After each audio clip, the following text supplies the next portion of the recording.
देहरादून से, जहां मुख्य सचिव ने अधिकारियों को निर्देश दिए। वाइब्रेंट विलेज में विकास कार्य शुरू करने का निर्देश। सीमावर्ती ग्रामीण क्षेत्र का विकास करना है। केंद्र और राज्य सरकार की संयुक्त कवायद। सीमांत क्षेत्रों पर स्थित गांवों के विकास करने का प्रस्ताव यहां पर भेजा गया है।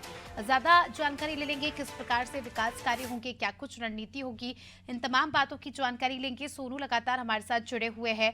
सोनू, लगातार हम भी चर्चा करते आ रहे हैं कि जो सीमावर्ती ग्रामीण क्षेत्र है, जहां पर हम कह सकते हैं कि काफी ज्यादा पिछड़े हैं ये क्षेत्र, क्योंकि कई सारी दिक्कतें होती है। विकास कार्य जो है दूसरे क्षेत्रों में तो हो जाते हैं, लेकिन खासकर सीमावर्ती क्षेत्रों में विकास उस हम कह सकते हैं उस लेवल का नहीं हो पाता जितना होना चाहिए।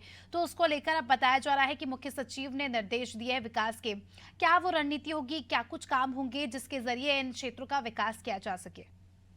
देखिए, सीमांत क्षेत्रों के जो गांव हैं, इनकी कैसे कायाकल्प की जा सकती है, कैसे इनका चहुमुखी विकास किया जा सकता है।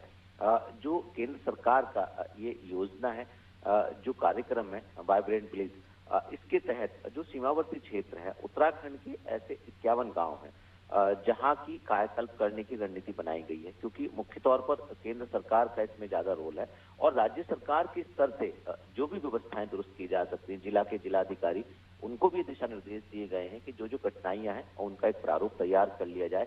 आपको याद होगा कि कुछ समय पहले प्रधानमंत्री ने इस बात को कहा था कि जो देश के अंतिम गांव हैं, जो चाइना से और नेपाल से लगते हुए सीमाओं पर उत्तराखंड के जो गांव जिनको अभी तक हम अंतिम गांव देश का मानते थे, उनको पहला गांव देश का अब कहा जाएगा। और इसके साथ साथ एक रोज पहले की अगर हम बात करें तो केंद्रीय रक्षा मंत्री राजनाथ ने भी तमाम विकास कार्यों की का लोकार्पण यहाँ उत्तराखंड में किया था। एक नहीं बल्कि अनेकों राज्यों की तमाम योजनाओं की का जो लोकार्पण है वो यहीं से किया था। तो ऐसे में सीमांत क्षेत्रों पर अब राज्य की सरकार, केंद्र की सरकार लगातार फोकस कर रही है और जो सीमांत क्षेत्रों पर जो गांव हैं, इन गांवों की कैसे कायाकल्प हो सकती है, कैसे यहाँ पर्यटकों की चहल पहल और बढ़ाई जा सकती है और कैसे यहाँ पर जो केंद्र सरकार के गृह विभाग की जो अनुमति है, इनर लाइन परमिट है या और जो तमाम जो कठिनाई है, उनको कैसे दुरुस्त किया जा सकता है, इस पर फोकस किया जा रहा है। राज्य सरकार अपने स्तर से कर रही, केंद्र सरकार अपने स्तर से कर रही है। उम्मीद है की जा रही है कि आने वाले समय में उत्तराखंड के,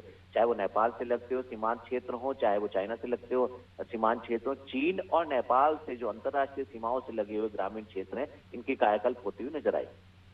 चलिए, बहुत बहुत शुक्रिया आपका सोनू, हमारे साथ जुड़ने के लिए और तमाम जानकारी के लिए। तो दर्शकों को बता दें कि खबर आपको बताई देहरादून से, जहां मुख्य सचिव ने अधिकारियों को निर्देश दिए हैं। आपको बता दें कि वाइब्रेंट विलेज में विकास कार्यों को शुरू करने के निर्देश यहां पर दिए गए हैं। और आपको बता दें